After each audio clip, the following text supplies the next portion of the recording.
Hello, everyone. Welcome to the first virtual symposium of the IFAA. I hope you can all hear me loud and clearly. If you can't, please let me know in the chat line, and I'll try and see if we can help you. But welcome. I'm really glad to see all of you, and I'm expecting more people to join us very shortly. This is the first virtual symposium of the International Federation of Association of Anatomists. I'm going to share my slide with you, and hopefully that will help us go through a few things and do some housekeeping.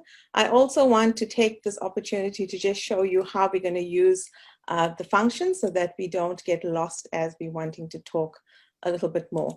So first, let me just share a PowerPoint with you. Hopefully you're going to be able to see that and still see me. Okay, so thank you everyone for joining us. I do want to welcome you very warmly to this occasion. In Australia, we have a tradition of acknowledging the traditional custodians of the land on which we meet. I am meeting on the land of the Gadigal and Birrabirragal people of the Woollahra land of Sydney, and I want to pay my respects to elders past, present, and emerging, and acknowledge Aboriginal and Torres Strait Islanders who may be present here today and who are sharing in the discipline of anatomy. You may have a similar tradition of acknowledgement wherever you are from, and I invite you to use the chat function to make those acknowledgements if you would like to. As a group of anatomists, we also have a second emerging tradition, and that is a tradition of acknowledging our body donors. So at this time, I also want to pay my respects and tribute and thank the donors, both past, present, future, who have made it possible for all of us to teach, learn, and research in the anatomical sciences. So thank you to our donors and for the gift that they do give us. This is the World Anatomy Day. It is the 15th of October. For some of us, it's emerging towards the end of that day, but still the World Anatomy Day. And for those of you who aren't aware, the World Anatomy Day is on the day on which Andreas Vesalius passed away in 1564.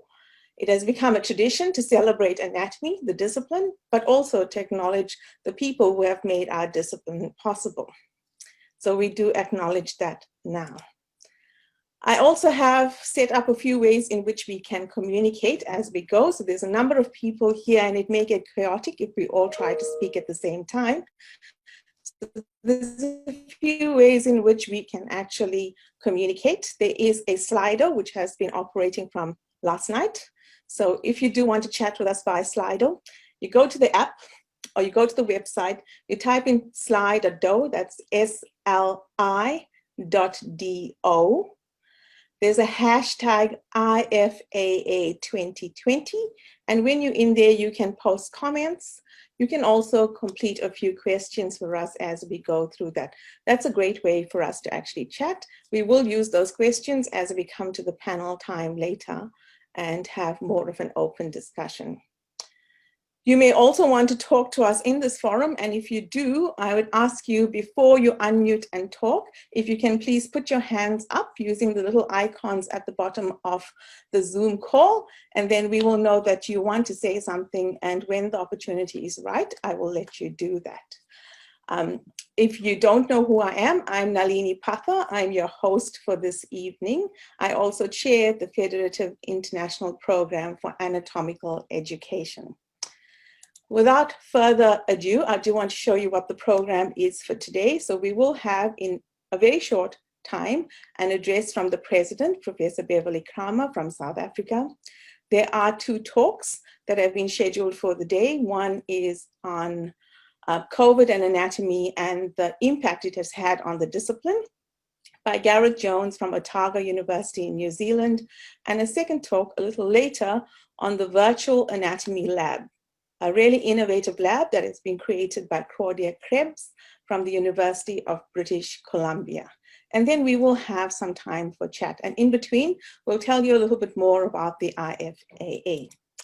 So at this time, I want to invite Beverly Kramer to put on a camera and talk to us.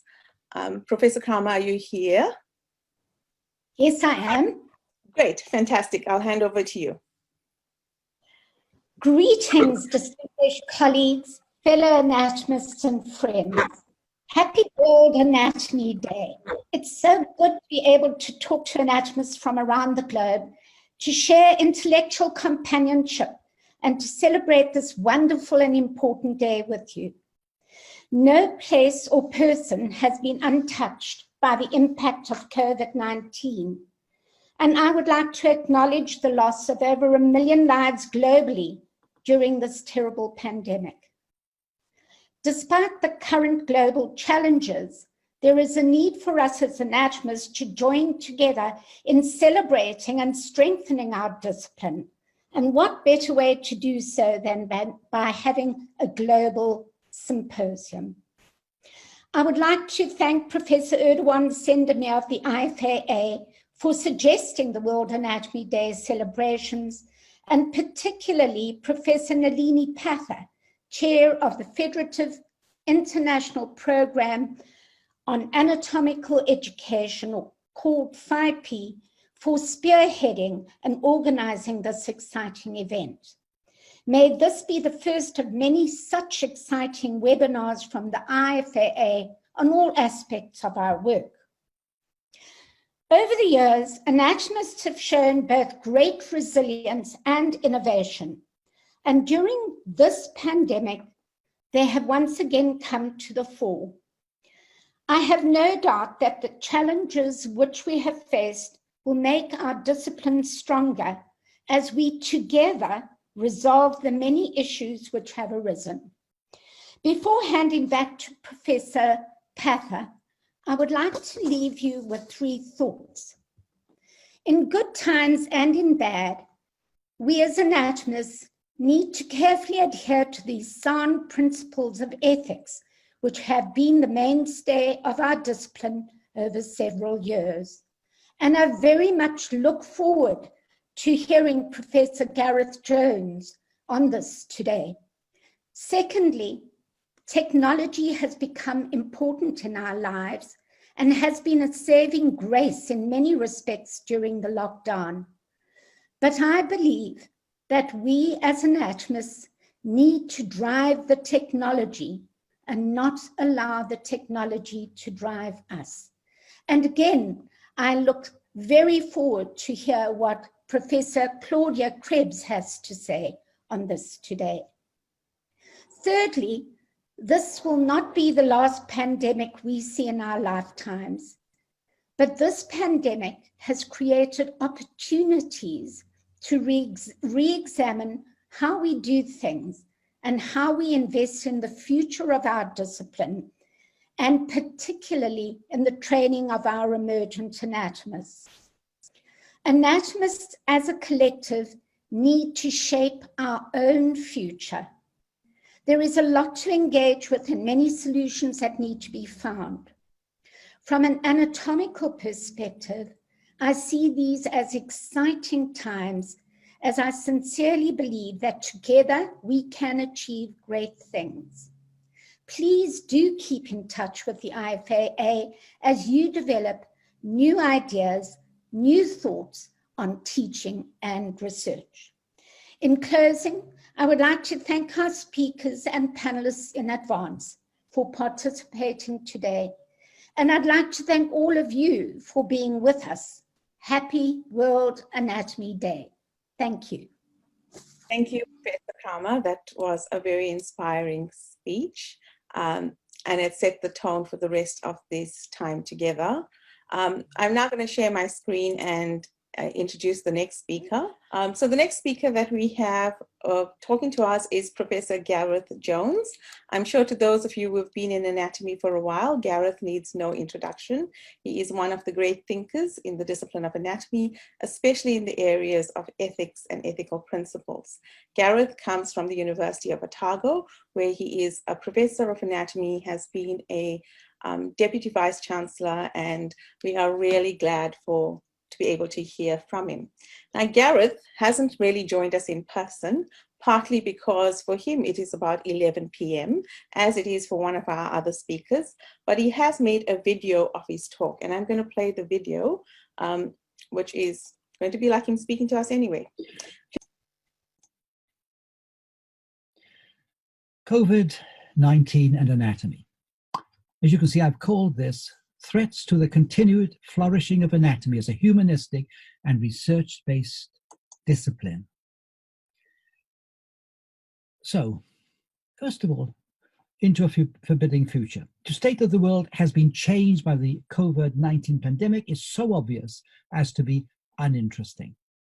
My claim in this presentation is that we will not return to the pre-COVID state, and we should be thinking seriously about the new world into which anatomists will be moving. Now, I have to say, I don't claim to be in a position to sketch a clear way forward, but I hope to clarify what I see as roadblocks to the resumption of normal service. While my focus will be on anatomy and anatomists in the widest sense, much of what I say also applies to other disciplines and to disciplinary areas within the academy. So, as I say, a number of roadblocks. Roadblock 1, the ethos of anatomy. Over recent years, there's been a major move in the direction of viewing anatomy as a humanistic discipline alongside its scientific credentials. The aim is to emphasize that we are dealing with the bodily remains of a once living person, rather than concentrating solely on the fragments of a dissected body. This reminder has seen the rise of things like commemorations and memorials in association with the donation of bodies for medical education. And online teaching shouldn't lose sight of these messages that anatomy, no matter how it is taught, it is dealing directly or indirectly with the remains of fellow human beings. The upshot of this is that virtual cadavers are more than mere research and teaching tools. The human body is more than a series of disjointed parts.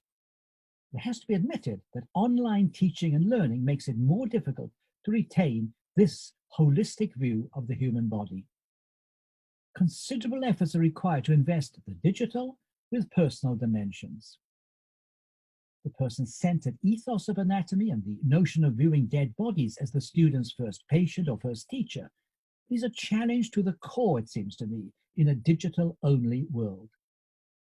And so a gaping chasm opens up then between treating virtual body images as ethically neutral data and as mirrors into the experiences of real people. And so then to roadblock 2, challenges for the workload of staff. The unexpectedly imposed online teaching has led to a marked increase in workload for numerous staff, academic on the one hand and technical on the other. And this has resulted from the novelty of distant teaching for many of these staff. In some cases, this is being accentuated by reductions in the number of staff available due to financial pressures resulting from the loss of international students. Support staff, including technicians, teaching assistants, and demonstrators, they've often been drafted in to undertake different work from that for which they were employed, work that is now recognized as essential in the preparation of online teaching sessions. Up to the present, this has been seen as a temporary necessity to fill a short-term gap. But if this turns out to be a false assumption, what implications might that have for the character of long-term anatomy teaching? I'd suggest that would force us to take far more seriously the nature and the dimensions of distance teaching and distance learning, with of course the specific requirements of anatomy pedagogy. But it may not be quite this straightforward. And this is because of double teaching. Double teaching with face-to-face teaching on the one hand, as well as online teaching for students who are unable to be on campus. And this is marketed by some as being what they call COVID resilient. But this is a double burden on staff, and the staff end up having the worst of both worlds. That is preparation for normal teaching and also for virtual teaching. While the burdens placed on them for lecture-style delivery may not be substantial, the same can't be said for laboratory sessions, for tutorial work, and certainly for patient-based teaching. An expectation that dual teaching will be undertaken with the pre-COVID number of staff will have very significant repercussions for the nature of the academic environment, let alone, of course, for the well-being of staff. And I think particular attention should be devoted to those who are disadvantaged in some way. Obviously, those who've got a recognized disability, where normal degrees of support may prove inadequate in an online environment. And then also, evidence is mounting from a variety of sources that a significantly disadvantaged group are female academics who have family responsibilities. A home environment surrounded by children, including those doing schoolwork, this stands in stark contrast to that provided by an office or a lab. For instance, evidence is mounting that female academics are publishing less during the pandemic, and they are struggling, in some cases, with tenure evaluations.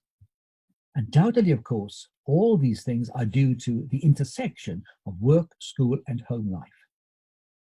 It seems to me it would be a tragedy if the successes achieved over recent years for the representation of females in anatomy, and also in other disciplines, if this was to be irreparably lost. And so then, a distinct challenge is to find practical ways to protect female academics. And this may require additional support to mitigate the detrimental effects of these increased demands on their time and their energy. And if there's to be equality of opportunity for females, particularly for those in junior positions, they have to be protected from excessive teaching, leading, of course, to inadequate research opportunities. And that brings me on to the third roadblock, challenges posed by a lack of adequate resources.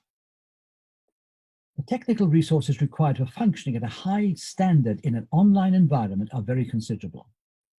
Apart from staffing, the technology required for effective communication in anatomy departments and in their host institutions on the one hand, and in the students' places of study on the other, is very considerable. And any failure at this level will harm students. Anatomists need to ensure that the standard of what is being offered to students is as close as possible to what was offered pre-COVID-19. They also need to seek equality across all sectors of the student population, because those from disadvantaged communities will be disproportionately disadvantaged if the technology and the space available to them are substandard. And then a major ethical concern for anatomy as a global profession is the situation in countries with inadequate finances to support students in anything resembling a satisfactory fashion. As we all know, anatomy education is a global phenomenon, so that inequality within any parts of the anatomical community should be of concern to all. Reports from departments with a minimum of technical resources are beginning to come in, and they show how catastrophically disadvantaged many of them are. This, I think, should serve as a wake-up call to those from resource-rich territories to support them and to help the less well-endowed cope with the demands of an online environment. Now, of course, it's far easier to make this statement than to find ways of rectifying the imbalance. The plight of those in the resource-poor parts of the majority world should serve as an ever-present goad to others, because whatever inequalities were present pre-COVID-19 will be far more grievous now. And I think then, in the light of these concerns, it would be timely if the IFAA, through its constituent anatomical associations, did its best to provide advice on how best to establish and to maintain online programs, including the provision of financial support and academic advice where appropriate. Okay, those are three roadblocks. Now let's move on to then a fourth roadblock, and this follows very naturally in terms of what I've been saying about research. The notion that the status of a department and even a discipline rests on its research credentials and research strength may well be under threat. This is largely because international students have brought in considerable money, and as this dries up, it's the research thrust that will inevitably falter. It seems to me that a barely explored dimension of the pandemic is the relation between teaching and research, or more pertinently, the importance of teaching. This, I think, is of significance for all anatomy departments, but perhaps of immediate consequence for those departments in which research is flourishing and is well supported. And here, the expectations will have been to place as much, if not more, emphasis on research than on teaching. In my view, anatomy departments need a strong research base so that they stand tall alongside other strong academic centers of excellence. An unfortunate consequence has been, though, that compared with their more prestigious-looking research colleagues, teachers have been regarded as poor cousins. Research grants have been welcomed and lauded, whereas those embroiled in teaching large classes, especially in the dissecting room, have been inundated with large teaching schedules and, in the absence of large research grants, have been viewed as bringing in little money. Only now, though, I think, has the reality begun to hit home. Large sums of money are brought in by, of course, teaching large classes, and even these are being severely constrained. This has also meant that the financial base for research support has been detrimentally affected, and that has led to a serious shortage of research money. The inevitable effect has been to divert staff time from research into teaching. And this, of course, then has upset the teaching-research balance. I think it's very unclear at present where this will end, or what the long-term effects will be. Were governments to support universities through these difficult times, then the long-term effects may be limited. But if that doesn't eventuate, and it's certainly not eventuating in a large number of countries, then the research dynamic of many universities and of strong research performing anatomy departments will be substantially upset. And so with this in mind, anatomy departments would be wise to realign their strategic directions by introducing a degree of flexibility that may not have been needed up to now. At the individual academic staff level, it'll also require flexibility, with a higher appreciation of the value of teaching. And so there may have to be a reassessment then of how the value of academic staff is determined and how staff across the teaching research divide are best supported and directed. The thing is that in a rapidly changing environment, such as a pandemic, it's important for researchers to know what kind of work is happening and who's doing it. And this is the domain of what are called preprints. And they've come into their own as numerous studies have been undertaken with very rapid publication of results. But of course, there may be a problem, because speed is often the enemy of reliable science. There are exceptions, but enormous care is required. And so, unsurprisingly, there's been a flurry of retraction of articles, very often in the most prestigious of journals. 2 weeks after a high-profile paper in The Lancet reported that the anti-malarial drug hydroxychloroquine might be dangerous to patients with COVID-19, 3 of its 4 authors retracted the work. The grounds were that they were unable to independently verify their data set, which was a large proprietary collection of electronic health records analyzed by Surgisphere, a US company. And then on the same day, in early June, the same researchers retracted a paper in the New England Journal of Medicine, and for the same reason. That study had looked at the impact of certain heart medications on people with COVID-19, and they found no safety concerns. And then there was a third study by the same authors and based once again on Surgisphere data. It found, in this case, a large reduction in COVID-19 mortality with patients given the antiparasitic drug ivermectin. That study hadn't been peer-reviewed, and it's now been withdrawn. It's very obvious that this is less than rigorous science. Impoverished standards are here, and it opens science up to disrepute. Seems to me that this is tragic and is hugely problematic for the journals, for medicine and clinical trials, and for the integrity of science. Perhaps just as bad It allows politicians to denigrate science and scientists, and to choose which scientific results to take seriously and which to deride. And tragically, this may increase the chances of people joining the infodemic, with its misleading and frequently fabricated news, so beloved, of course, of conspiracy theorists. Now, when these misleading data get into the public domain by journalists, the provisional and perhaps the tenuous nature of some of these preprints won't be realized. Inadequately checked results emerge as exciting breakthroughs, when of course they're nothing of the sort.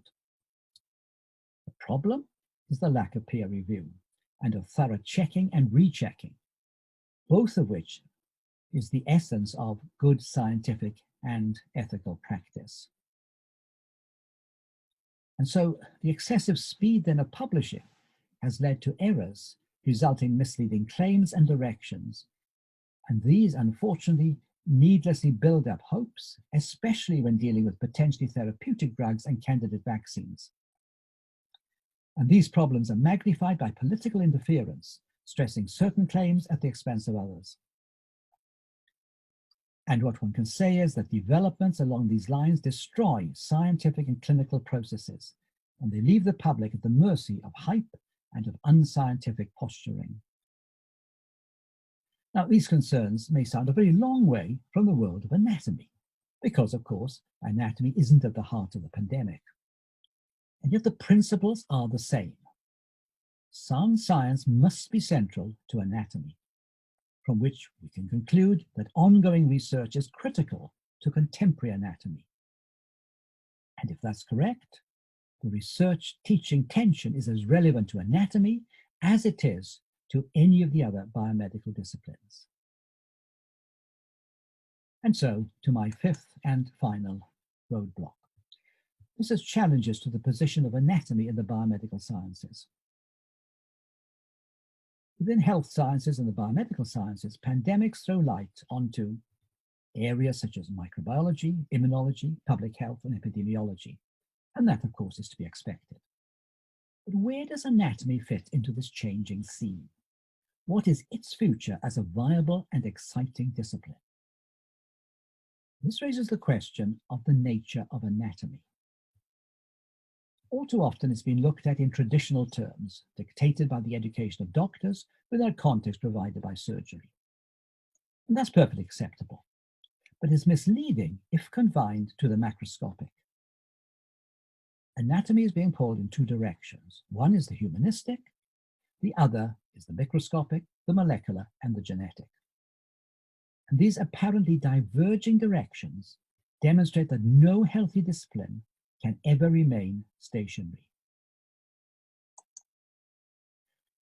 We cannot be understood apart from our contexts, and one of which, of course, as we know now, is provided by the pandemic. Not one of us would have chosen to live through a viral pandemic, but neither should we ignore the possibilities that it opens up. Technology is having profound implications for anatomy, and as it is for every other health science discipline. In anatomy, from its uses in things like plastination, 3D printing and imaging, through to gene technology and neuroimmunology. All with an awareness of the centrality of teaching students the basics of the organization of the human body.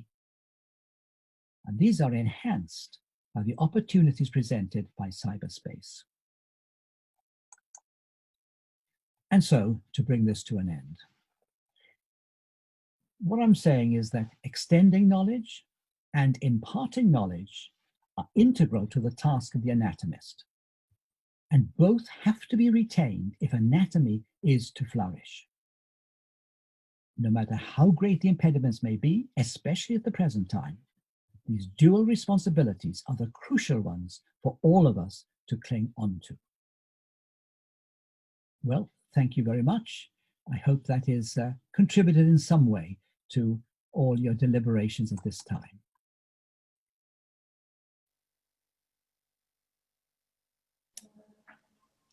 I'm sure you all will join me in thanking Professor Gareth Jones for that really considered talk that made us think about the discipline of anatomy. I think the discipline, as always, had the strength of reinventing itself in times of difficulty. And of course, we are in that very challenging time now. I am going to take some questions if anyone has questions and open it to a floor of discussion. If you have a question or a comment and you want to say something, please put your hand up and I will allow you to say something. We also have the Slido running, and I'm aware that there is a few hundred people that are watching on the live stream rather than on the Zoom chat. So if you're on the live stream, please drop your comments on the Slido and we will take that as we can. If you are here and you want to speak, I'm very happy to give you a chance to speak.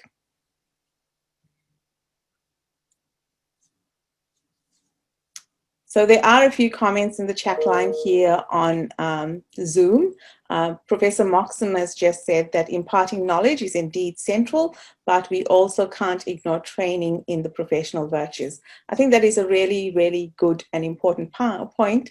Professor Moxham, do you want to say more about that, or are you happy with your statement?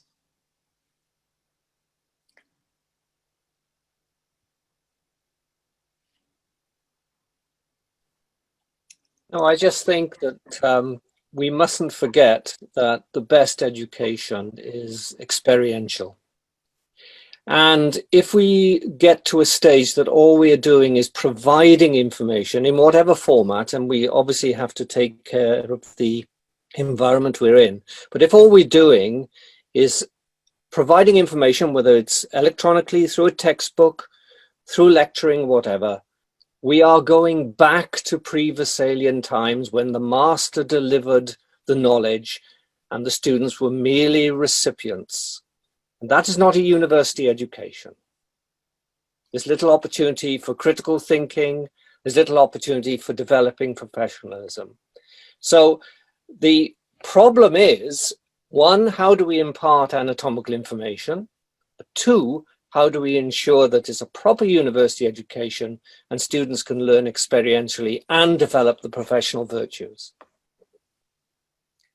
So I'll just comment on what you say. I totally agree with what you say, that university education is broader than us just delivering content.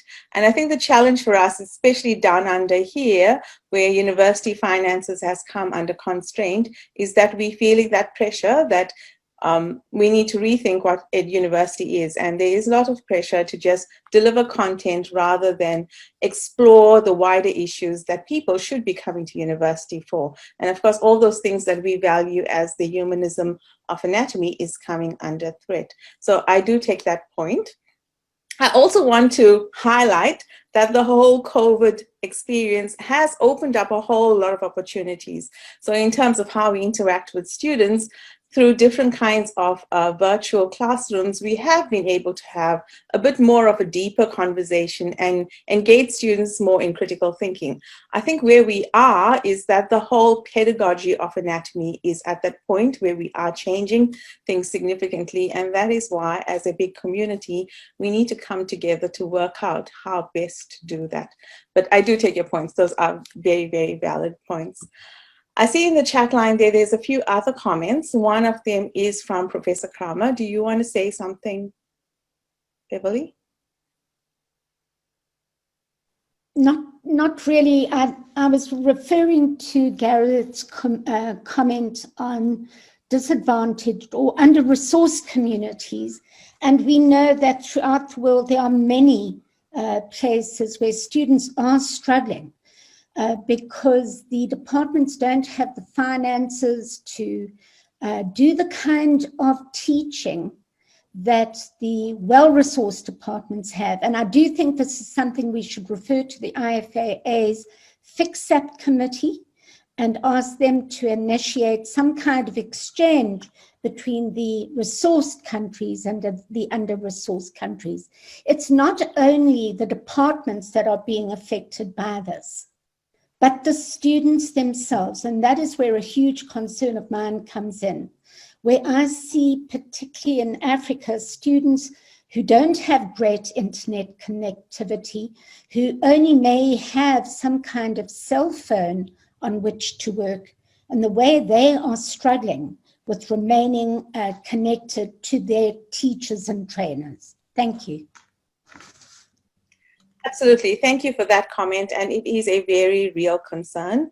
I think there were things in place that was causing that divide to get greater between those who have access to certain tools and those who didn't. But COVID has just exaggerated that at a much more accelerated speed. And of course, this is a place where IFAA can place a lot of emphasis. The other few points that Professor Moxham did, Professor Garrett-Jones did refer to, and I think it's really important for us as a community to think about, is those vulnerable people in our community. He flagged in particular female academics. And I know from experience here in Australia and in my particular school and faculty that it is the female academics who have had the big task of managing families, working at home, and actually have been staying up the late nights to finish whatever they have to do for work. So it is a vulnerable group, and we do need to think about women in academia. The other group that is equally vulnerable is our postgraduate students and early career researchers. And I just want to flag that that is another vulnerable group, whether they are male or female, that are in a real fix right now as jobs become harder to get and the future looks more uncertain. I feel like that is a vulnerable group that we need paying a little bit more attention to. So I think we've had a few comments. There is many on the chat line about how to do practicals online and with the virtual environment. I don't want to preempt the panel discussion because I know that we have at least one or two people there who have some great ideas, and we will talk about that in a little bit of a while. So I'll do that then. There's plenty of comments in that chat line. What I will do after the symposium is collect all of those comments, and we will put it up on the website so that you can have access to that and people can continue commenting on that as we go. In a few minutes, I'm going to ask Professor Nicholson to join us in the symposium and to talk to us about Fix Up. I think there was a good segue there into that discussion.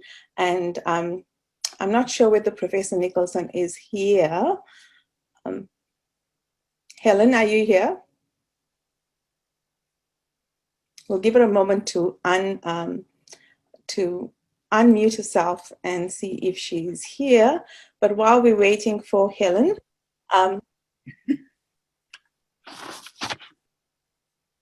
Hi, Nalini, can you hear me? I can hear you. You are here. Okay, good. I can't see you though, but I can hear you. It says my video's on. Anyway, kia ora koutou. My name's Helen Nicholson. I'm a Professor of Anatomy at the University of Otago too. So good evening, or good night, I should say, to you all. And what you've just been raising really does segue into Fix Up. So Fix Up is the Federative International Committee for the Support of Anatomy Professionals. And it was reconstituted really just a year ago at the last General Assembly. So we're a very new committee. And what are we here for? Well, we're here for some of the many things that have been discussed already. We're here to help maintain and develop our discipline, and in order to do that we need to train and support our emerging and middle career anatomists. So who are we? We're a group of 9 people, and we represent people from across the regions of the world. So we have members from North America, South America, Africa, Asia, Europe, Oceania, being aware that not all parts of the world have the same problems with anatomy and training anatomists, so that we can get voices from all of those areas. We also have a representative from the President's Emerging Anatomist Programme, and also a representative from the Federative International Programme of Anatomical Research. What are we trying to do? Well, we have 5 goals that we hope to achieve in the next 5 years.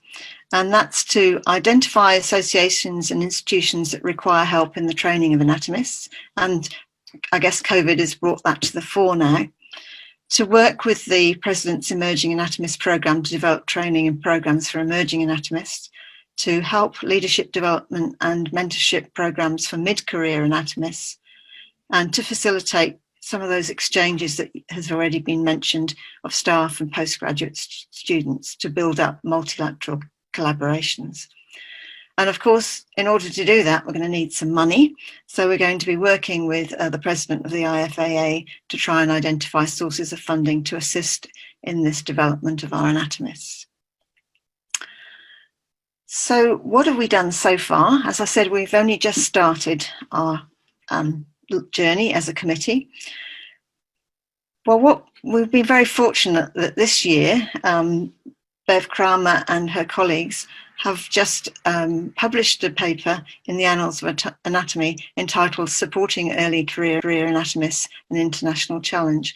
And that paper has looked and done a survey of over 500 people and looked at what early anatomists perceive that they need to help them with their career.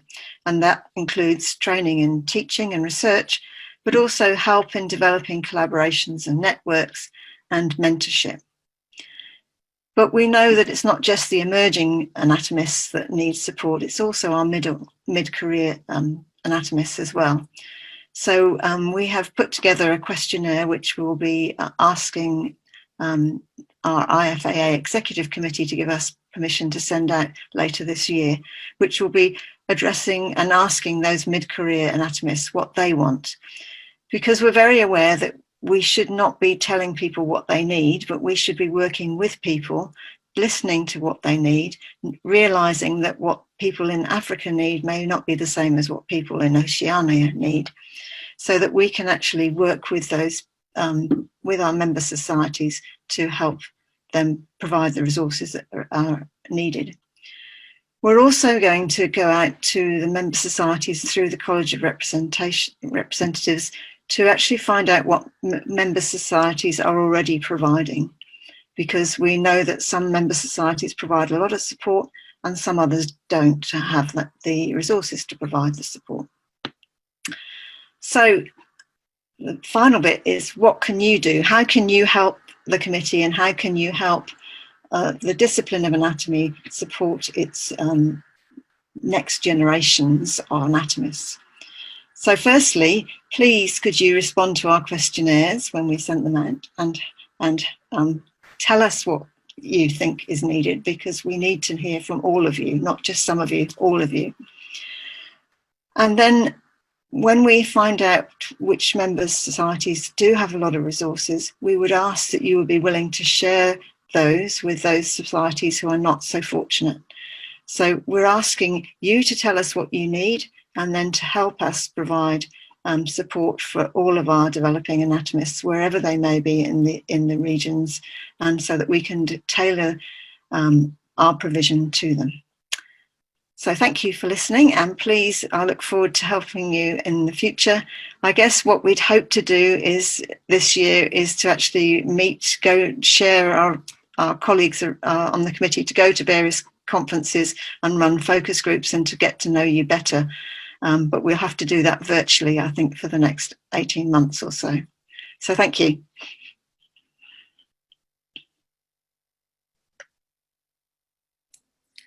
Thank you, Helen, for giving us that overview of your program.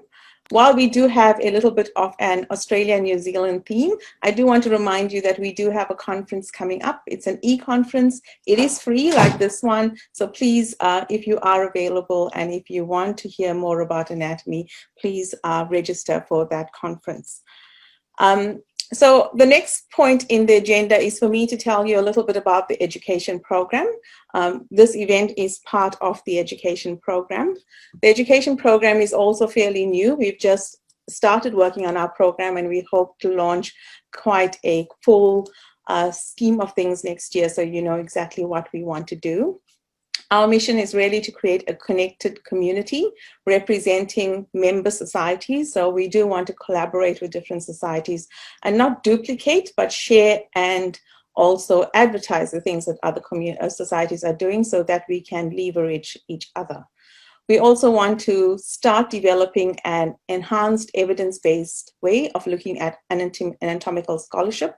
So we will be doing some initiatives in that way and helping to build capacity. And most of all, we want to start thinking about how we engage with the problems of the next century. So under this program, there is lots of scope for you to work with us. We have 4 main goals that we've set for the next year. One is to work on this connected community. I'm hoping that many of you will actually join us. There's a few ways in which you can share and join us. There's quite an active anatomy group on social media, on Twitter. You can join Twitter, you can use the hashtag there, and you will be connected with a whole lot of anatomists that have been there long before that we have been there. So please join us in that way. That will be great. We are going to put a whole lot of resources on our website. So hopefully you will see those resources soon. And we do want to partner with different societies. So if you do have some resources that you want to share, or you're in need of certain resources, please let us know, because we want to put societies in touch with each other so that we can help support and grow the discipline together. We have a big focus on resource and skills exchange. When we actually had a little bit of a discussion with various people, this was a need that was highlighted to us, but it's also an area where we can get people to train our community. And so that is one of the things that we want to do. And of course, in that resource and skills exchange, we do want to share some technology that we have developed and that others have developed so that we can all benefit from these. And in different ways, like with COVID, we want to engage with the challenges of the discipline. We are working on a platform that will help you share resources and chat in a more free way, but also where we can put up different resources that you would be able to engage with. Hopefully you will see all of this in our website in the next year. So please keep an eye on that for us.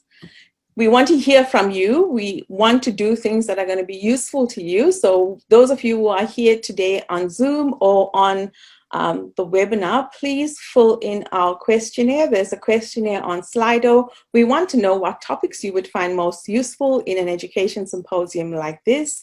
We also want to know what resources, support, and information you would find most valuable. And for that, we would really like you to fill that little questionnaire for us. In keeping with all the things that I've told you just now, one of the first initiatives we are launching is a little bit of a training program to build that skills in each of us as we think about educational scholarship. So on the 2nd of December, at 7 p.m. UTC or GMT time, you can work out what that means for you. We will have our next seminar. It is focused on teaching people who want to learn how to do qualitative research, the methodology for that. We have 3 wonderful ladies who are going to share their skills. Michelle Lazarus from Monash in Australia, Stephanie Atadi from Oakland University, and Jessica Byram from Indiana. They all belong to different societies that are part of the Federation, and we really would like to partner with these societies in developing these skills in each other. So if you're interested, please register for that symposium. We will be putting out the information again soon on the website, and please pass them on to especially those early career researchers who will need these skills as they think about research in the anatomical sciences. So that's one important initiative that we would like to highlight. And of course, like I said, we don't want to duplicate what other societies are doing. We really want to be a place that we can share and join together as we try to improve anatomy across the globe. And so with that in mind, you may also be interested in another little conference that is coming up. This is coming up in January next year. So during the whole, for us, it'll be summer vacation. For you, it may not be summer vacation. But during the winter of the Northern Hemisphere, there is a vision and visualization symposium organized by the Anatomical Society. It sounds wonderful. It sounds like it will help us with all that technology that we need to learn about, and it looks like it's focusing on vision. So if you are interested, please join that conference. Now, as we go on to the next talk, I thought we should actually think a little bit more about COVID. We've thought a lot around those big things. there are various opportunities that have changed the anatomical landscape. And over the last 6 months, as we all pivoted to remote delivery of anatomy education, we've seen a whole range of digital resources and software. We've seen ways in which we can use learning management systems. And for some of us, we've investigated things like proctoring software and realized that our students actually didn't want that and would not take to that easily. All of those experiences we want to capture and we want to share with each other. So if you've had experiences that you want to share and you're happy to write little stories of what's happened in your end of the world, please contact me, because we do want to put that together. And while we're all here and talking about social media, or even if we weren't, about social media, there has been a whole lot of things that have been done in social media for sharing resources between academics.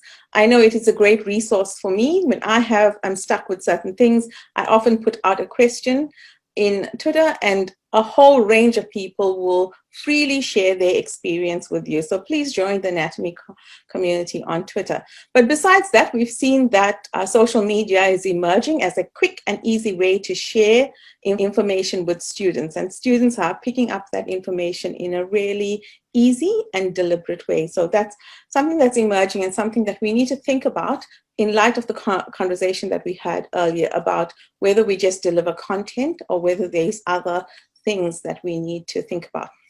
And as we think about social media, there has been a few really good articles that I want to flag. One is by Hennessy et al., which came out this year, that flagged the real concern about sharing anatomical images on social media. So I think we really need to be aware of what our donors donate their bodies for and whether they've consented to us sharing those images on social media. So those are big things that we need to think about as a discipline. And of course, like Professor Gareth Jones mentioned already, 3D printing and VR technology is really emerging as a way in which we can engage students while they are away from university. But over and above all of these things, the key thing that I've learned from the last 6 months is that no matter what we do and what we use, if students don't engage deeply with it, it's not really going to help them learn. So the key for us as anatomists, as we invent ourselves again, is to think about how we keep students deeply engaged. And of course, I don't know if for you, but for me in my institution, and we're trying to lead my department, the elephant in the room for the last 6 months has been, yes, practicals and how we deliver them, but the real elephant in the room for us has been assessment. And so for anatomy, for anatomical sciences, where assessments has traditionally been about learning and learning content and learning facts, how do we actually get our students to think deeply and to examine them critically? So those are the things that we have to think of as a discipline.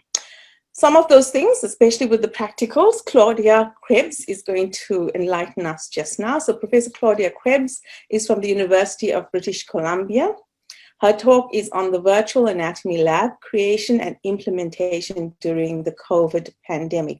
Claudia runs a lab that's called The Hive, and in a talk she will tell you more of The Hive. So I'm going to put on Claudia's video right now, and I hope that you can hear it. If you can't hear it, please let me know through the chat line so I can try and fix it as soon as possible. Hi, my name is Claudia Krebs. I'm a professor of teaching from the University of British Columbia. Thank you so much for the invitation to present on World Anatomy Day. What a pleasure. Thank you. Today I'm going to talk to you about our virtual anatomy lab, which we created and implemented in response to the COVID-19 pandemic. Before we get started, I want to acknowledge that I'm recording this presentation from my home on the traditional, ancestral, and unceded territory of the Musqueam, Slono, Tsleil-Waututh, and Squamish nations. I'm very grateful to be on this land, which I was not invited to be on, and I want to acknowledge that teaching, learning, and innovation and healthcare has been happening on this land for thousands of years, long before white settlers came. So here we are in 2020, teaching at a university that has been shaped by a global pandemic. We meet on Zoom, we have this conference in a virtual way. So how does that impact our anatomy teaching? How does that impact the way we learn? Well, I'm going to take you back in time a little bit to Thomas Edison. I always imagine him having like a whole bunch of old books. He was an innovator and an inventor. And he invented, for example, the first kinetographic camera or motion picture camera. And this is one of his quotes. "Books will soon be obsolete in the public schools. Scholars will be instructed through the eye. It is possible to teach every branch of human knowledge with the motion picture. Our school system will be completely changed inside of 10 years. Well, that didn't happen, as we know. And yet, here we are, teaching increasingly through the motion picture, especially during this pandemic. And sometimes maybe it takes technology coming together with large societal changes, such as the COVID-19 pandemic, to implement these types of changes. I often take this quote, long before the pandemic came, to talk about irrational exuberance and how often technology is presented as that silver bullet that is going to change and solve all the problems you might have in your classroom. It won't do that. And the changes that we're implementing now, the increasing use of technology, is not going to change the pivotal role that instructors play in the classroom. In the end, the students rely on us for context and explanation. So, how can we leverage technology to teach during a global pandemic when we have no access to our anatomy labs? How can we simulate real anatomy? How can we simulate this experience and make it engaging at the same time? My team was really lucky to partner with these wonderful individuals from the Center for Digital Media. They're a student team coming from a variety of backgrounds who took on the project to create a virtual anatomy lab. We had planned this project long before the pandemic, and then when the pandemic came, we realized that we needed to create something that we would be able to implement at a large scale and very, very quickly. This picture is, of course, a composite that they created in Photoshop. They never actually worked face-to-face. Their entire interaction over the summer was through Zoom and virtual conferences and virtual interactions. We told them our problem, that we needed an anatomy lab that needed to be virtual, and they came up with a bunch of paper designs and then a first mock-up of what this lab could look like. This was the mock-up that we liked best. They also presented us with various different possibilities. We needed a shell and a lab space that we could use to present our 3D scanned specimens in. We've been working on creating 3D scans for about 2 years now, both using 3D scanning here with this surface scanner, as well as photogrammetry. And this is one of our medical students from the Island Medical Program who started work on this. And in photogrammetry, for those who don't know, you take basically a bunch of pictures from all different angles around a specimen. Then you put those pictures into software, and the software then recreates the specimen in 3D. I want to show you some of the results that we can get with this technology.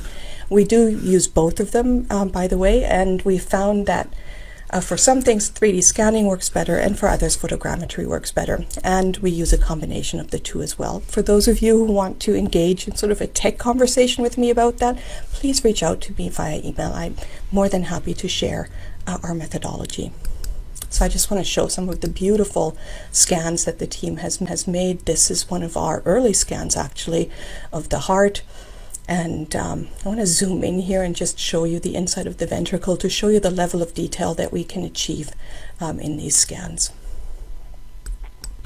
This is one of our recent scans, which was, as you can imagine, a tremendous amount of work to take an entire lower limb and create a 3D scan.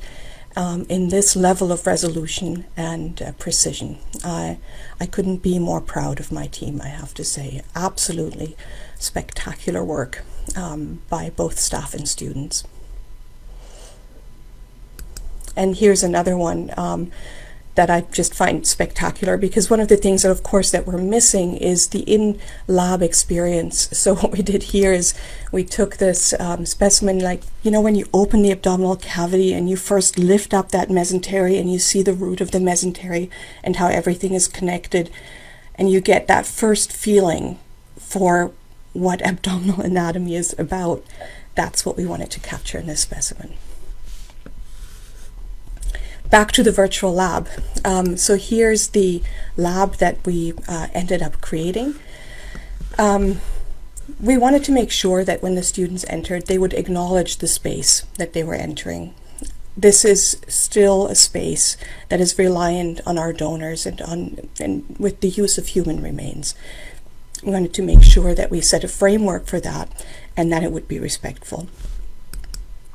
Students have to acknowledge these policies, and then they enter the lab.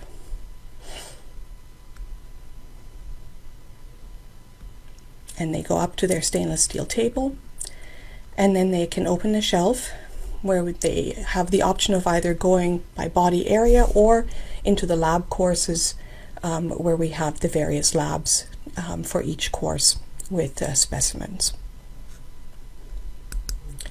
So if we go back here to this shelf and we open it and go back to our Med 411, that's our first year med school anatomy course, we can choose a specimen.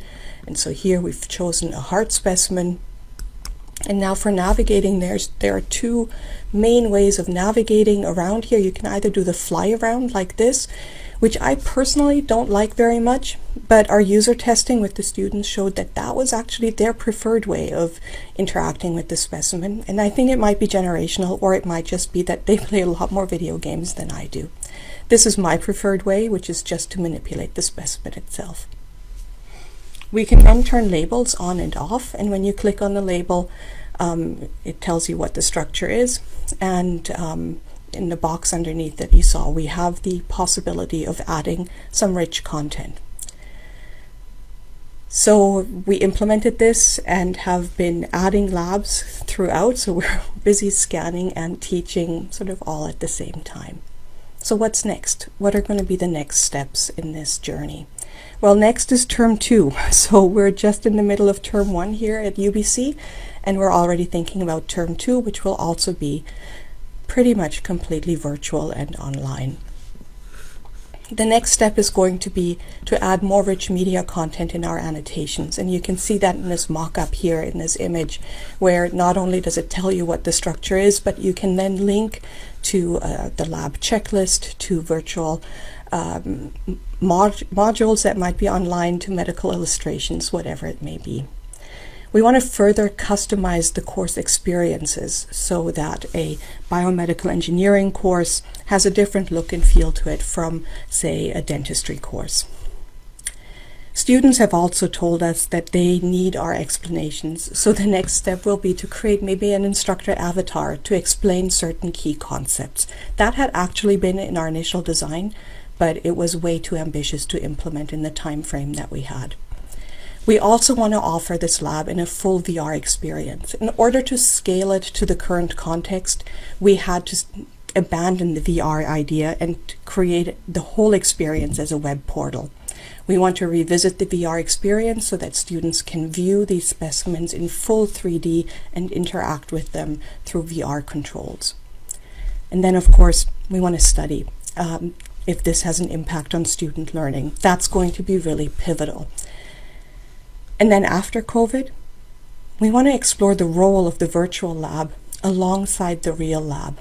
How are students going to use the virtual lab? Will they use it to prepare, or will they use it to study for the exam? I don't think the virtual lab is going to go away. I think it's going to stay, and I think we're going to be using it in a creative way to augment and supplement our current curriculum. I want to sort of wrap it up with some general comments about how to design these learning ecosystems. the number one thing is it's always pedagogy first. The technology serves the pedagogy and never the other way around. You have to choose your media to serve your educational goals. Why do we use 3D for learning anatomy? Because the three-dimensional understanding of the human body is going to be critical for all clinical skills, surgical skills, and interactions with patients. You have to define your objectives, milestones, and competencies that you have in your curriculum, and then map the technology to the pedagogy and the goals, not the other way around. And then most important of all, you want to ask and engage your students. It is absolutely critical to work together with your students on this. In our group, in the Hive, we constantly have user feedback and work with this feedback to improve the experience. Thank you very much for your attention. Here are our websites. This is the Hive website, and then our neuroanatomy and clinical anatomy website, where many of these 3D specimens are linked from, and we hope to make the virtual lab publicly available very soon.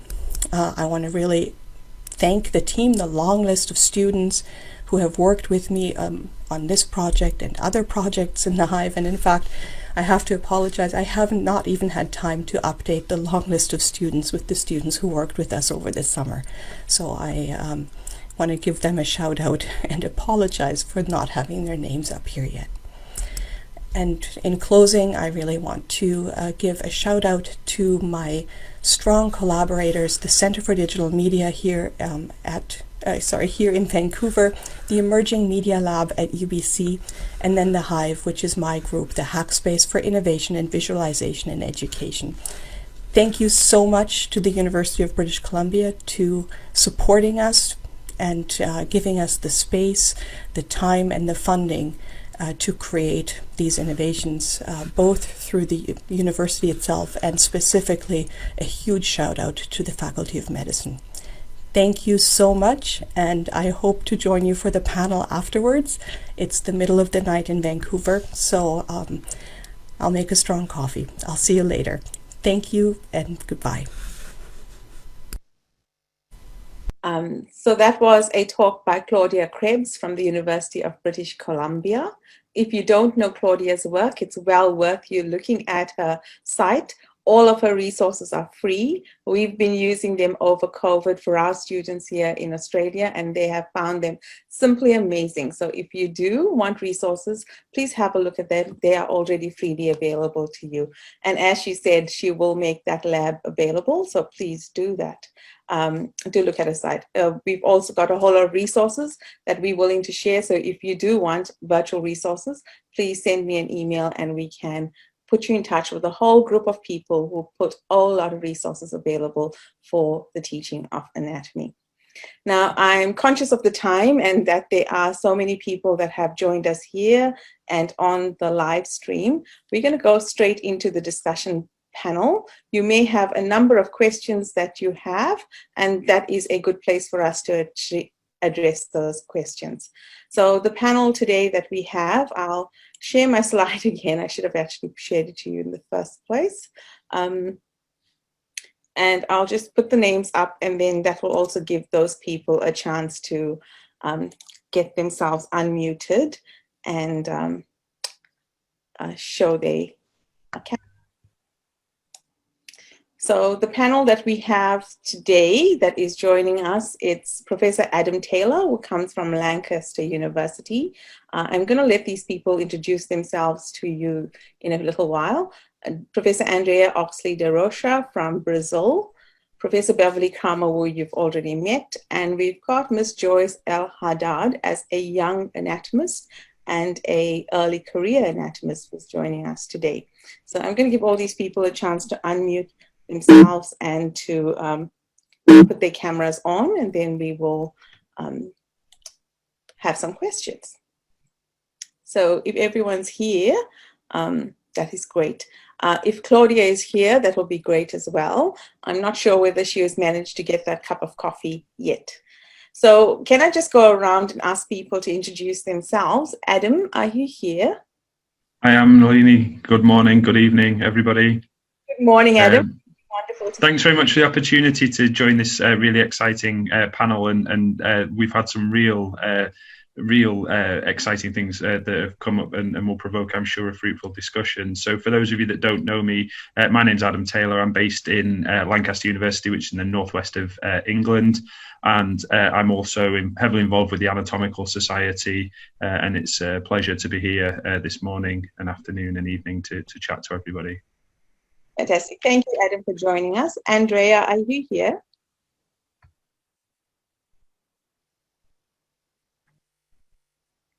While we're waiting for Andrea, I may just get Joyce to introduce herself. Joyce, are you here? Can you introduce yourself?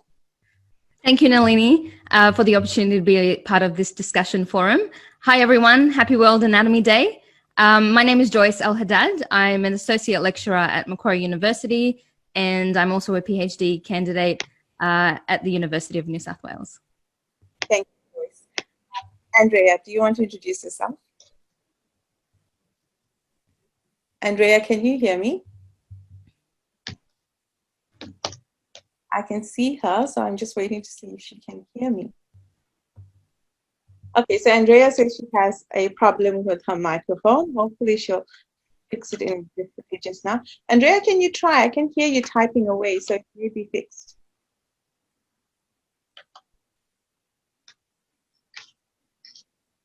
No. Okay, so I've got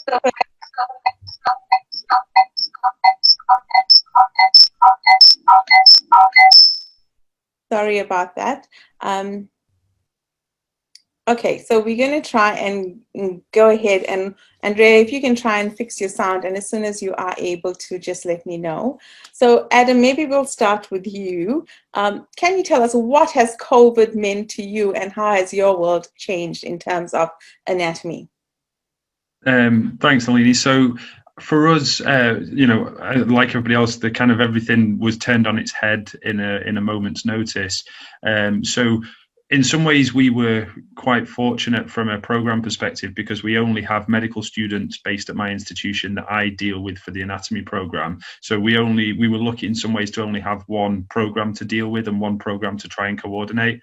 And it's been a challenge in trying to deliver as good quality teaching and resources that we have you know, done in previous years to those students. Lancaster's slightly unusual in the way that we deliver because we're not unusual but different because we don't do cadaveric dissection in the early years. We use a mixture of virtual reality resources and those kind of things. And we were quite lucky in that the products that we use were very quick in giving us access to their cloud platforms. So that meant that in some ways our impact was less than other institutions, but still the challenge of delivering a high quality two-way, you know, one of the things around for anatomy is being around the resources that we have and being able to have a discussion with the students. That all goes out the window once you're in an online platform. So that was a challenge, but we've been quite lucky in some ways. And I guess the biggest impact, of course, is on the staff, the students, and not just the undergrad students, but also the postgraduate students and the graduate teaching associates that we rely on so heavily to deliver some of our teaching.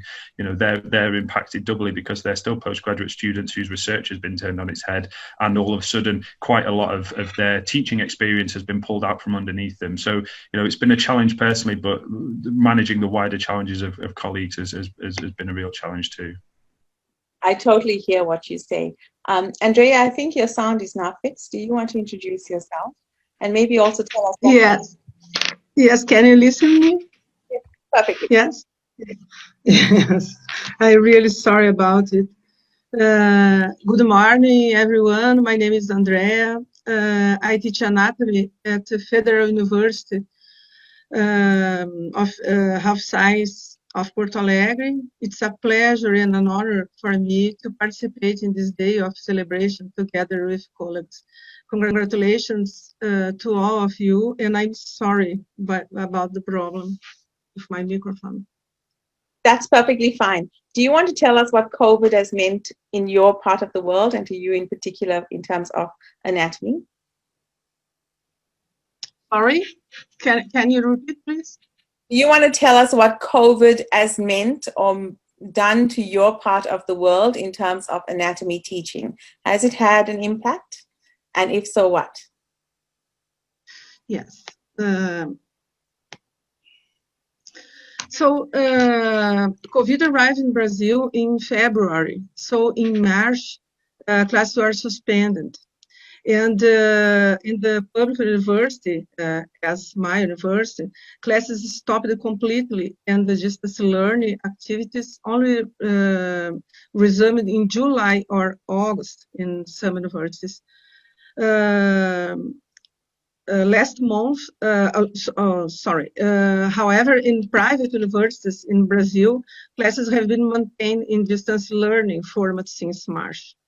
So last month, some private universities restart activities in their anatomy labs with the recommended care. However, the public universities, as my university, have not resumed face-to-face activities. The difference between universities is with the lack of training of university professors for the distance learning format. And also by the lack of resources by students, both of the internet and the computers by students from public universities. They don't have how to access the distance learning. So the university did campaigns to computer donation to give the students, and the university gave financial to add to the students to then pay for internet access. So this is a different reality from the other countries, I think. Thank you for that, Andrea. What you've mentioned about the pivot to online is something that we've experienced here, and particularly there has been quite a challenge for us to train our staff, because it's a whole different ball game.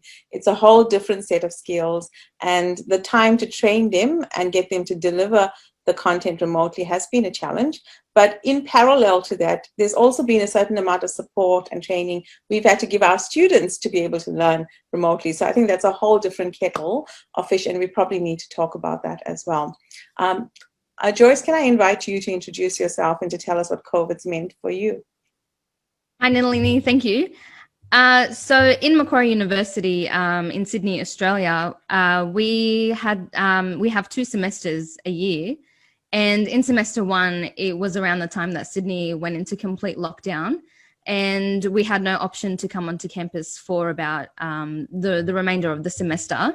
Through the transition, we had 2 weeks for the transition from fully face-to-face to fully online delivery, and we had about 2 weeks for that. And that was our mid-semester break pushed forward.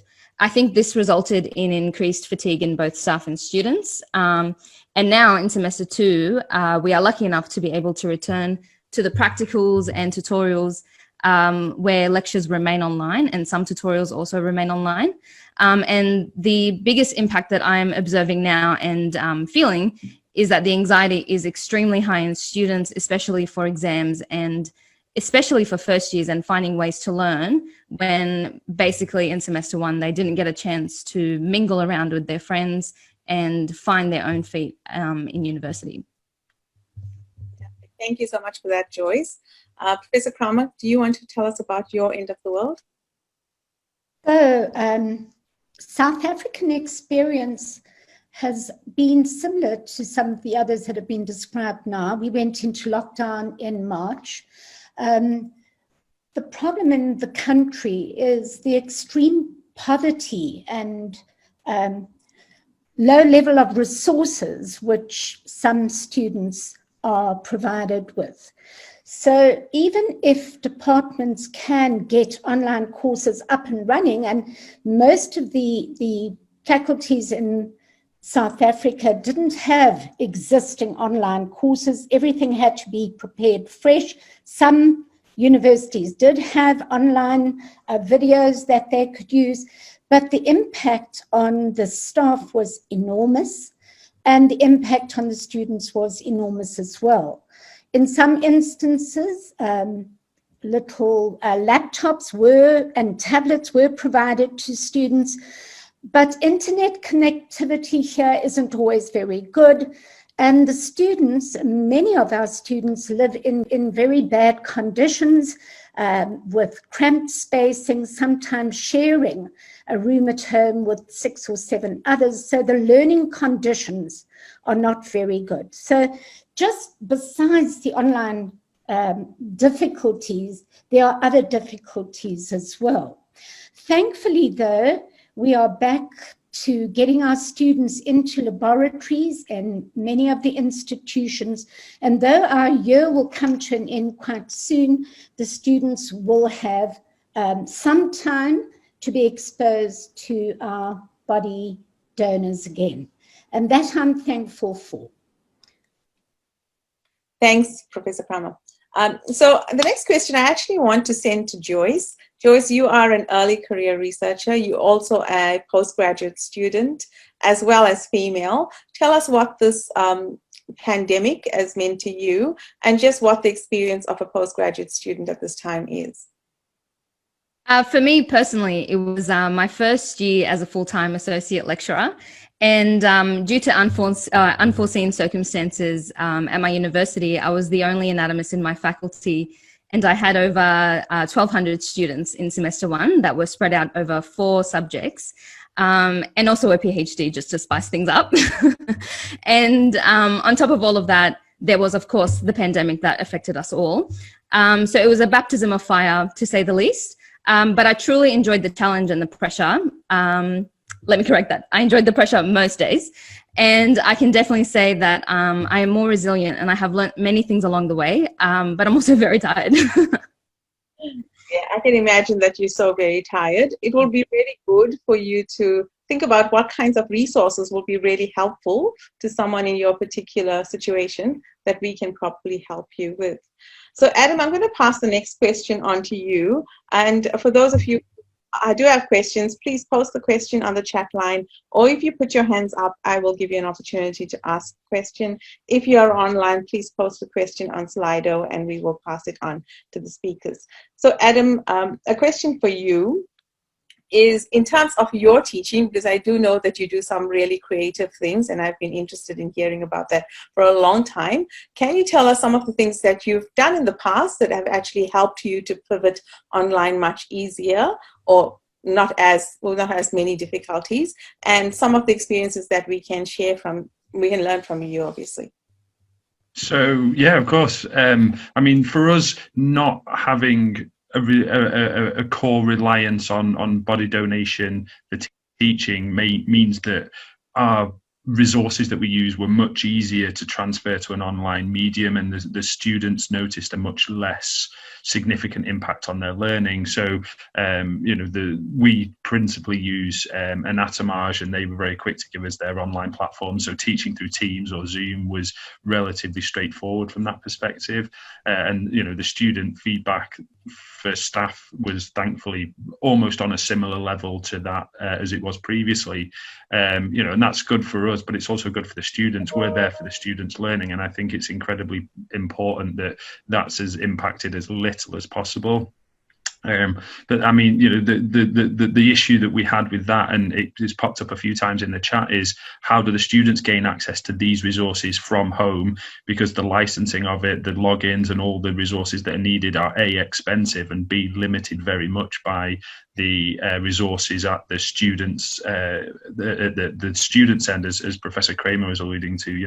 Not everybody has good enough internet access or a tablet or a laptop to be able to access those. So we were lucky in some ways, but it was challenging in others. And it brings us on to one of the big challenges that we had was this the buzzword at the moment seems to be synchronous versus asynchronous learning. And anatomists, my personal opinion is that we do a lot of teaching, we maintain research, and we probably do more student hour teaching than any other profession. When you think of the class sizes of 300-400 medical students in an hour, and then you multiply that by however many courses that you've got, when we're having to then pivot to do synchronous and asynchronous learning in duplicate, it's a huge burden on staff. And as Joyce said, the burnout is incredibly high, and many of us are working with students who are going to be key workers. They're going to be essential to the fight if this virus and this pandemic continues. So, we've been very lucky, but the challenges are there, and they seem to increase in number rather than decrease. So, the technological resources we've had have been very useful, but they're not ideal from an equality perspective for our student cohort, and I'm sure many others will echo that with their setup. Absolutely. I hear what you're saying about the mental exhaustion. I can see it in my staff. They are totally exhausted, but also the students have been really telling us that they are tired of sitting in front of the computer. So although they may have access to the computer, some of their internet is still a hassle, because when we put certain resources that require lots of bandwidth, they struggle with those. But overwhelmingly, the response from them is that they are so tired of sitting in front of the computer. We've been trying to do all kinds of things to try and break that routine of sitting in front of the class, but that's meant more work on us. So we put on things like trivia night and run different competitions and all of those kind of things to help them learn in different ways, but it has been really exhausting, like Joyce has said. So let's talk a little bit about mental health, and how do you think people are going with that in terms of academia? It is a big concern, so let's have a little chat of that. Professor Kramer, do you want to say something? Yes, I do, Nalini. I, in my old age, tend to mentor quite a number of staff, not only in anatomy, but in other schools in our faculty. And I must say that the last few months has had a huge impact on staff and also on postgrad students. And I think as humans, we need social interaction. I mean, I'm so delighted to see all of you on the screen this morning, but I would much prefer being in a room with you somewhere. And I think the workloads, the isolation, the inability to pop into someone's room and have a cup of coffee and share a problem or ask a question is most certainly having a huge impact on the emotional side of staff. Not all. Obviously, some people cope better than others. But I think many people feel at some stage, I've got to get out of this lockdown. I've got to get back to being with other people. So there have been some of my mentees who have suffered from stress, suffered from depression. Some of them feeling, particularly in this country, when a number of issues came up, like Black Lives Matter, they couldn't get out. They couldn't participate in other things that were going on. So it has been a terrible strain on them. For the postgrads too, I think our postgrads this year, and I now talk personally about my postgrads, I think they've missed out. I'm not so sure they have as much mental issues as the staff have had. And again, I'm generalizing, I'm not talking about particular staff, but they've missed out on professional development, things that they would passively learn from us during a conversation, during a lab meeting, showing them how to measure something, showing them something under the microscope. I am very sorry for our postgrads this year who most certainly have been diminished by this lockdown. Thank you. Absolutely. You have touched on a very vulnerable group, the postgraduate students, and of course the key issues about mental health. I do hear what you say, because I feel it myself. Those conversations that you have with your colleagues in passing is kind of gone. Now when you go to meetings, it starts on the hour, it ends on the hour, and everyone's focused on the task. There's no side conversations. There's no walk to the meeting together. So all of those social interactions have really diminished, and it has, I think, the quality of what we are as academics have suffered because of it. Now, I see that there are a few questions in the chat line. I've noticed the one there by Jane Holland, who said that digital natives are a bit of a myth. We have actually found that as well, Jane, that it is a bit of a myth. Our students want to come back to the lab. Before this, they were always grumbling about the amount of time they had to spend in the lab. And ever since COVID, all they want to do is get back into the lab. So is a positive. I think that is a really positive for us, that our students miss the lab and want to be back there. Joyce, did you have something you wanted to say? Was your hand up? Or I think I can speak to the PhD side of things, and being a PhD student, when lockdown began, it was really hard to see the significance of why a PhD in anatomy that focused on the non-living was important when there was so much going on with the living. And I think I echo when I say this, what Nalini has presented tonight, or today, depending on where you are, regarding the importance of the network of anatomy. And that really came through for me with my PhD supervisors. One of them is Nalini, and the community on Twitter, which really helped as well. Thank you for that, Joyce. Andrea, I noticed that we haven't asked you many questions. Is there something you want to add at this point about the whole experience and mental wellness in terms of academic staff and students? The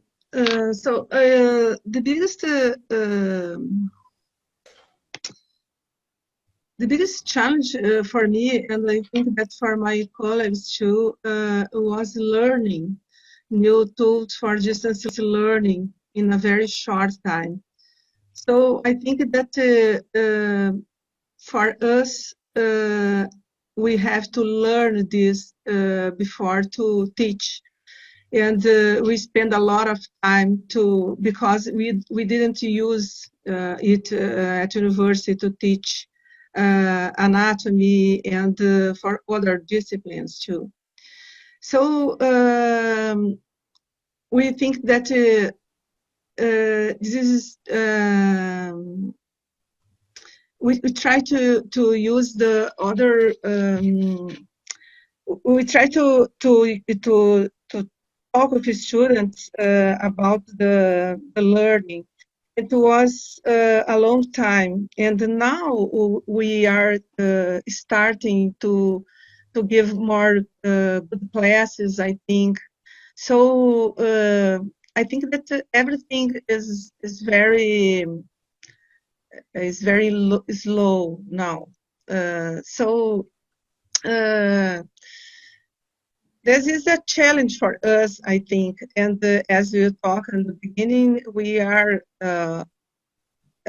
exhausted with trying to learn and to teach and to prepare material, and so I think that everything is very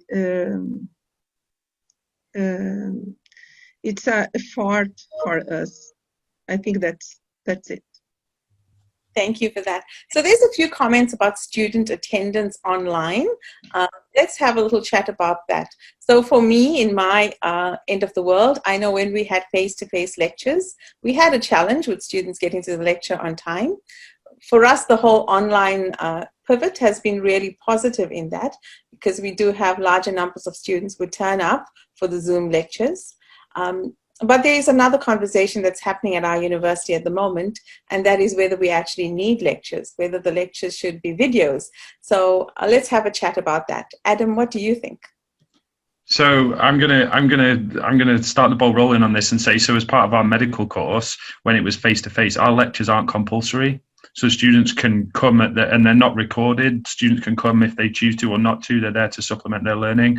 But what I will say is that for every lecture I deliver, there's practically 100% attendance. And I don't know, you can read into that why that might be. Is it because as an individual I'm good at what I do, or is it because they see that what we teach them as anatomists is key to their learning? And I certainly hope it's a mixture of both, probably more of the latter than the former. So lectures are there to underpin what we teach them in labs and in class. But I think it's about who is teaching and what they're teaching and how they're delivering it is key. Now, the medium that they get that is up for debate. But again, we've got to be careful of how we disadvantage some of the students who maybe don't learn as well by not being able to ask questions as they go through, or have resource capacity or internet capacity issues. So we've already done some of this and have done for years, where lectures aren't compulsory and attendance is certainly not an issue. And it's the same when we've pivoted to online. Almost all the students have attended the synchronous session, and then they've got an asynchronous copy of it if they want to come back at a later date. Fantastic. I think you did highlight a really important point there. It's not about what we're teaching? Is it about how we're teaching? I've also worked out that our students actually are missing us quite a lot. They want to hear from us. When we've put videos of other people up, they watch the video, but then they comment is always, can you teach it to me again? Because they want to hear from us. So anatomy, teaching, higher education, it is about content, but it is about the relationships as well. And they build that relationship with us. So that's a really, I think, a positive for me from all of this. The other positive is at every faculty meeting, the subject of anatomy comes up, which means that we now have a platform to actually talk about our needs and what we have, what we are doing and what we want to do. Joyce, what is your experience in terms of teaching online and students? I think one of my biggest challenges, and I acknowledge that I speak from a privileged place when I say this, but I think my biggest challenge during the transition online was trying to find a way to keep the human in human anatomy. And before the pandemic, my students were exposed to both their alive teachers and, most importantly, their silent teachers. And during the lockdown, I found that the best way that I could overcome this challenge was to keep it simple, in that I kept my lectures live with the students, and they were very well attended, especially in the unit where I had about 800 students. And I kept the practicals interactive with their tutors and myself. I do think that what came out from the teaching feedback was that they, beyond any additional resources that I used or any additional resources that I created, the human interaction is what resonated with the students the most. And I think we have academics as a whole have a tendency to worry about that lectures are very didactic, but when you have lectures online and lectures that are pre-recorded, it doesn't get any more didactic than that. That's true, although there are things like digital ink that is really changing how we can do things. So I think it's really important for us as a community to share these technologies and share our experiences so that we can all benefit from it. So that's fantastic. I want to change the topic a little bit. For me, the elephant in the room is assessment. I really, really am troubled by that. We find it a challenge to deliver assessment remotely, but I'm also really concerned with all the delivery of assessment online, that we can't be certain that students are actually taking the assessments honestly and with integrity. We rely on them and their professionalism to do that, but we can't be sure of that. At my university, we have this plan that when we back face-to-face after COVID, we're going to put all these things into place and we're going to reassess and make sure that they have their competencies in place. I'd really like to hear from you what you think about assessment, what you're doing. How are you getting around this big challenge? Andrea, do you want to start off first? Yes. First, I'd like to just to told that I applied a questionnaire to students about the online learning because I'd like to understand if they are learning with the classes. And we have 100 students in my class. So most students prefer to have a synchronous class. The students prefer using record class because they can stop and start as many times as they think that's necessary. My students said that. So I think that it is very surprised to me because I thought that they will prefer the face-to-face class, but they said that not. So maybe the next year I may think about it. After the pandemic moment. I will continue to offer in the record classes, and this will allow more time to face-to-face practical class. There is very surprise to me that the students prefer the asynchronous class. This is interesting for me. That's I told you about it. Very interesting. It will be really interesting to see why they actually prefer that. So I know the one thing that we've not had a problem in terms of delivering online is histology. I don't know whether other people have had that same experience. It's the one big success story for us. that histopathology is very easily and very efficiently, and from our students' responses, is better being taught remotely and online than we've done before. So that's a good learning. Adam, anything about assessment that you want to add? Yes, so we assess our students with formative exams just after Christmas, and then summative exams in the summer, and it's the summative ones that obviously contribute to their progression.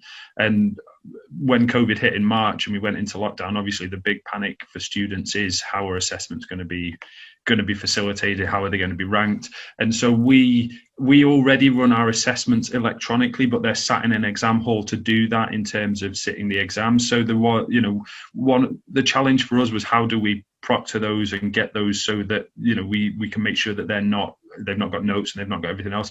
And so we made the decision to move what should have been, we cancelled what should have been the summative exams and moved them to a formative that most of the students have sat in the last 4 weeks, and we're just going through the process of evaluating those. So we basically cancelled their summative assessments for the medical program. And as you said earlier, Nalini, the challenge is making sure that they're competent, because what we don't want to do is set borderline students up to fail or continue to progress and then fail more significantly than they might have done if we'd have been able to pick them up earlier and help them along the way.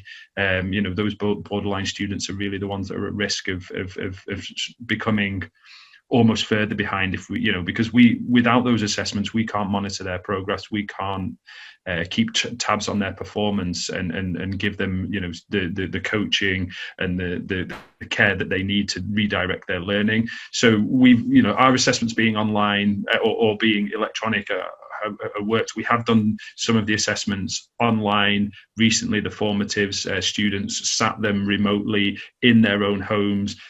We went through a huge process of having both our academic and our professional staff have about 10 students, and then during the session sit with, as we are now in a session with cameras on, and beforehand show you around the room, suite, make sure that their mobile phone is off. It was a huge undertaking, but it seemed to work really well. Whether we'll use it again for future iterations if we need to, I think is still up for debate. It's a real logistical drain for staff.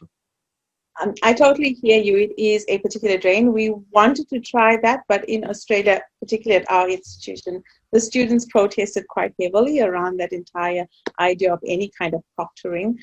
So it does make it a real challenge, but I can see how that can work, and I'd be very keen to try that out. Professor Kramer, anything you want to say about assessment before you answer? For those people who are still here in the audience, if you want to ask a question, please put your hands up using the tools at the bottom. It's a little tool at the bottom of Zoom that says reactions. If you click it, you'll see there's to ask a question, and I will give you a chance to answer a question. We don't have too much of time, so if you want to ask a question, drop it in the chat line or put your hands up now while Professor Kramer answers.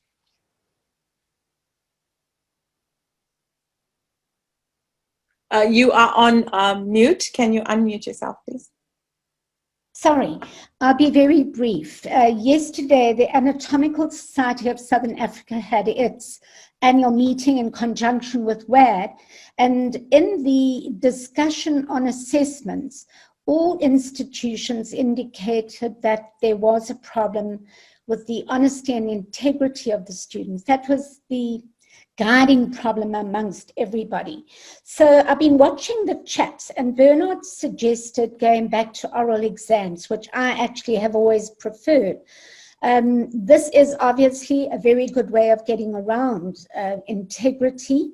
One can have a one-on-one, but with very big classes and standardizing of questions, this may be a problem. But as anatomists, we're innovative. I'm sure we can think of some way around this. Totally agree. We can think of other ways. We can share our ideas and come up with even better ways. So that would be a great thing to do. So I haven't seen anyone put their hands up or ask a question.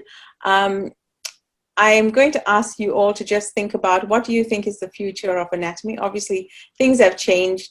I have realized there's no going back to how things were last year. We're going to have to pick up the best and then be practical about what we can do in future. But let's have some thoughts about what do you think is the future for anatomy. I'm going to start with Adam, then Andrea, Joyce, and Beverly, in that order, so you know when you're coming up. So thanks, Nalini. I mean, I think for us, you know, it's bright in terms of a subject as a whole. When you look at the workforce that is needed and has never been needed more in the current climate, you know, what we do is integral to providing healthcare professionals and allied healthcare professionals.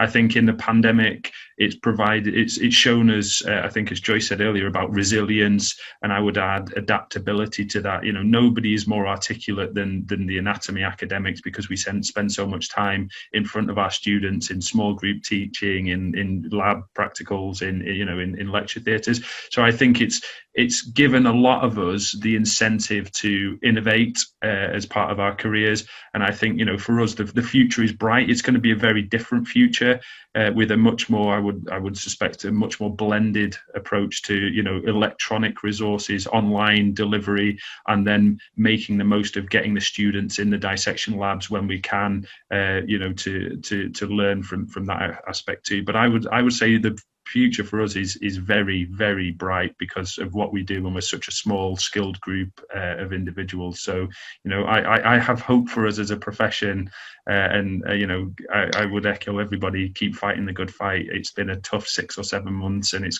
going to be another tough 3 or 4 months at least. But you know, the online presence and the solidarity between anatomists is I'm just in awe of colleagues and their generosity.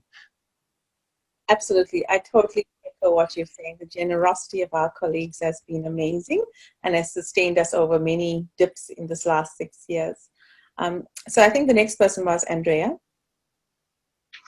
I think that the technology comes to stay in anatomy teach. I think that the theoretical or the lecture classes should be reduced and replaced by distance learning, and that the time available with the students face-to-face should be used to practical or theoretical practical activities. I think that it will be a new form because I think that technology is really important and a new tool that you can use to teach anatomy. Thank you very much, Andrea. I know there's a question from Ferdy who's got his hands up. Ferdy, do you want to ask your question or comment? And then after that, we'll go to Joyce. Okay, yes, thank you. My name is Ferdi. So I'm a lecturer of anatomy from Indonesia. So we are from Diponegoro University in Semarang. So it's somewhere in the central Java. So yes, so actually we just started our combined lecture. So we just did the face-to-face in the lab for the dissection, so pre-dissection. So we have already made our the cadavers, and we do the dissection, and the students just come in this week. We divide it into a small group, so then they can do for like running around for some times inside the lab, and then we have about 240 students and divide it into 30 students each of them. And indeed, we see some of the students are eager to do the laboratory dissections, but if you see that most of them also cannot fully engage in the cadavers, like they're missing something. So we did have also the online lectures before, and also some of the pictures they can search online for that. So yeah, indeed, in the future, it is a good idea that we have both. And I myself, when I learned anatomy since like 10 or 15 years ago, I already combined that. And maybe in the future, we really need to improve. And I think the website that we got from Hive, I just look at the pictures and they're so amazing. I mean, you can see how you can differentiate the 3D only from the 2D pictures. And this is a good sources that I think I will introduce to my students before they enter the lab. So when they enter the lab, they already prepare themselves. Even with the shortest amount of time possible in this pandemic, they still can get the best education that they can get for the medical student. Thank you for the changes, the chance to talk. You're right. The 3D stuff is a game changer, obviously. There's another hand up by Kingsley. Do you want to say something? Hi, Kingsley.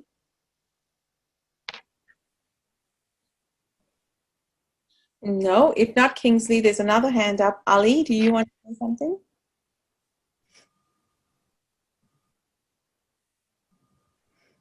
Hello. Hi. Yeah, this is Kingsley. I'm an assistant lecturer at University of Health and Allied Sciences for Ghana. And I want to commend you for this program. I mean, we've learned a lot. And I want to say that thank you for this opportunity. However, I want to say that, I mean, most of us in Ghana helping with the teaching of anatomy are holders of, I mean, MPhil, master's degree. So I would like to find out if, I mean, the association would help in a way by, I mean, helping we, the lecturers here with master's degree in getting terminal degrees in your various institutions, which would go a long way in helping us improve on our teaching standards. Thank you for that question, Kingsley. I think you're asking about postgraduate studies. There's a number of universities that do offer postgraduate studies. What we can do is make sure that we advertise some people who have postgraduate projects in their labs on our website. And thank you for that. That is something that we can do. A number of societies already do that. I'll try and collect some of those websites that do that and send it out when I send some correspondence after this conference. In terms of postgraduate studies, that's a great thing. The other thing is to just update your skills. And one of the ways to do that is to attend some of the workshops that the various societies are putting up at this time. And that would be a great thing to actually join and just learn new skills. Again, we will try and collate some of these things in terms of societies of anatomy and their websites where you can visit and get that information. But that is a really good thing to get to let us know. I'm just conscious of the time. We've got about 4 minutes left. There's a number of hands up. Before I go, I'm going to ask the final words. And then I'll take one more question and then some closing remarks from Professor Kramer. Joyce? Sorry, we couldn't hear your last words, Nalini. Sorry? Yes, I was going to ask Joyce, but I see she's not here. She may have dropped off the call. I'm here. Oh, you are, yes. There you go. So I think the future of anatomy is balanced. I think the pendulum will continue swinging. And as anatomists, I think we have to continually be able to adapt in order to contribute to the ever-changing needs of society in a meaningful and humanistic way. Fantastic. Thank you for reminding us about that humanistic impact that anatomy has. Professor Kramer, I'm going to take one more question before we get you to speak. So there is, I think we've asked Ali already, there is Shabnam who's put a hand up. Do you want to say something, Shabnam? While she's putting her hand, trying to get herself unmuted. For those of you who have questions, please drop it into the chat line or drop it onto our Slido. We will try to get you answers to all of these when we send you some correspondence post this symposium. So please drop your questions. If it hasn't been answered, we will still answer that question for you or point you in the right direction. Shabnam, are you able to speak now? No, okay. I don't think she is able to speak. Professor Kramer, can I ask you to say some final words and then I'll wrap up? So I would like to agree with Adam. I think the future of anatomy is strong, but it is really dependent on us as anatomists to keep it that way. We've seen administrators and curriculum developers and everybody at large trying to cut back on anatomy. It's up to us to show how relevant the subject is as a foundational discipline for all health sciences professionals, not just for medicine. I believe too that dissection, human dissection, will continue despite pandemics because There are strong body donor programs around the world, maybe not everywhere, but certainly in many countries. And there are opportunities for those people who don't have such programs to participate in summer schools, for example, in countries where bodies are available. Even with the COVID scare, there are ways of screening bodies and ensuring that they are adequately fixed to protect both our staff and our students. So I think we have a good future. But in addition, I do see a role for technology, but obviously as a traditional anatomist, I see technology as a supplement, an adjunct to human dissection.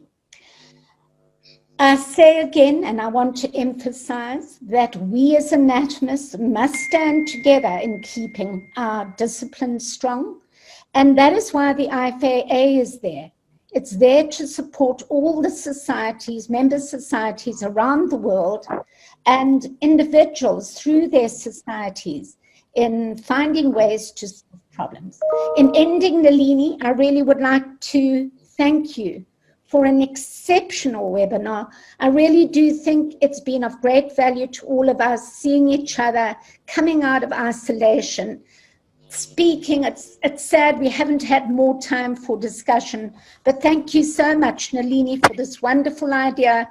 And I hope we're going to have much more from FIPE in the future, and also from some of the other IFAA groups. So well done. So thank you so much for those kind words, Professor Kama. Sorry, I was muted. I do want to wrap the session up because we have hours. May I ask a question? It's a very small one. Oh, it's muted again, I guess. I wanted to ask whether you anatomists think that dissection should be abandoned as a learning tool for anatomy. Do you think so? So, Shabnam, probably a bigger question that we can answer in the wrap-up. I think, in short, most anatomists will agree that dissection is not a tool that we want to abandon. It's just that during this time of COVID, we've had to be flexible and do other things. We all want to return back into the anatomy labs as fast as we can.